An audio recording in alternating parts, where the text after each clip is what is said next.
بسم اللہ الرحمن الرحیم۔ السلام علیکم ورحمۃ اللہ وبرکاتہ۔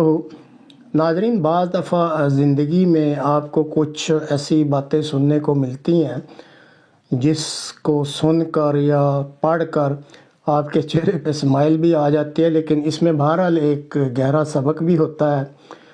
تو بہتر ہوتا ہے کہ اگر ایسی چیزیں شیئر بھی کر لی جائیں تاکہ ہو سکتا ہے کہ کسی کا کچھ فائدہ ہو جائے۔ تو آج اس مختصر سے پروگرام میں چند چھوٹی سی 2-3 مختصر سی چیزیں پیش خدمت ہیں، اس نقطۂ نظر سے کہ شاید کسی کے چہرے پر اس کو سننے سے اسمائل آ جائے یا دیکھنے یا پڑھنے سے کسی کا کوئی فائدہ ہو جائے۔ یہ ایک چھوٹی سی تحریر ہے، پہلے چٹکلا ہی سمجھ لیں آپ۔ یہ ملا ہے کہ اکثر بچپن میں جب کبھی تیز بھاگنا ہوتا تھا تو سارے بچے جوتے اتار کر بھاگتے تھے، اور آج بھی یہ حقیقت ہے کہ اگر کسی نے تیز بھاگنا ہو تو جوتے اتار کر ہی بھاگتا ہے۔ اس کا ہمیں بھی تجربہ ہے، بشرطے کہ جو بھاگنے کی جگہ ہے وہ اتنی سخت نہ ہو کہ پاؤں زخمی ہو جائیں۔ اب اکثر لوگ پوچھتے ہیں کہ یہ ترقی کی دوڑ میں جو ہے پاکستان کیسے شامل ہو سکتا ہے یا کیسے آگے نکل سکتا ہے، یعنی اگر یہ دوڑ ہے اور پاکستان نے اگر آگے نکلنا ہے تو اس کے لیے پھر کیا ضروری ہے، کیونکہ یہ آگے نہیں نکل رہا۔ تو جواب دینے والے نے کہا اس کا ایک ہی جواب ہے کہ بوٹ اتار کر بھاگنا ہوگا۔ اب میسج جو لینے والے ہیں وہ لے سکتے ہیں۔ اسی طرح ایک یہ چیز جو ہے یہ میرے علم میں بھی پہلی دفعہ یہ آئی ہے، کہیں سے ملی ہے، کہ جنرل حمید گل صاحب کا نام تو آپ جانتے ہوں گے۔ ان کا پاکستانی فوج میں، پاکستان کی سیاست میں ایک بڑا کردار رہا ہے۔ اس پہ ہم ڈسکس نہیں کرتے کہ وہ کردار منفی تھا یا مثبت تھا۔ بہرحال ایک یہ مشہور شخصیت رہی ہیں اور انہوں نے اپنی کچھ یادداشتیں بھی قلم بند کی ہیں۔ ایک چھوٹی سی یادداشت جو شاید آپ انجوائے کریں۔ ایک سینئر صحافی ہیں، میں ان کا نام نہیں لینا چاہتا، انہوں نے جنرل حمید گل سے سوال پوچھا، آپ پاکستانی سیاستدانوں میں سب سے زیادہ عزت کس سیاستدان کی کرتے ہیں؟ صحافی نے یہ سوال جنرل حمید گل سے پوچھا۔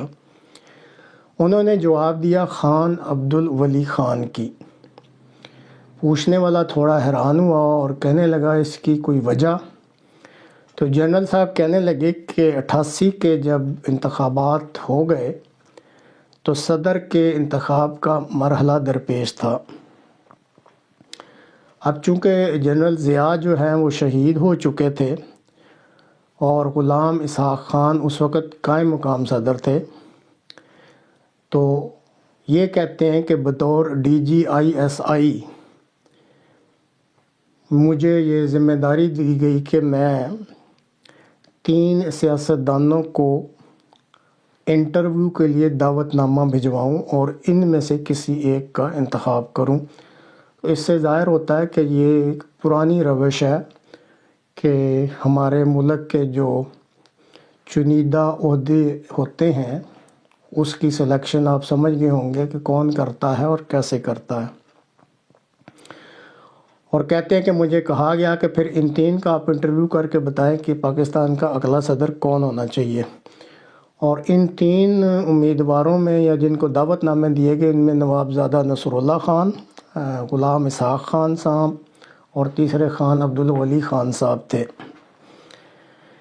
کہتے ہیں کہ جب میں نے یہ دعوت نامے بھجوائے تو خان عبدالولی خان صاحب نے میرے ہی دعوت نامے کی پشت پر صرف 1 سطر کا جواب لکھ کے بھیجا اور خود ملاقات کے لیے نہ آئے۔ تو جو 1 سطری جواب تھا اس میں لکھا تھا، میں ایسی صدارت پر لعنت بھیجتا ہوں جس کے لیے تمہیں انٹرویو دینا پڑے۔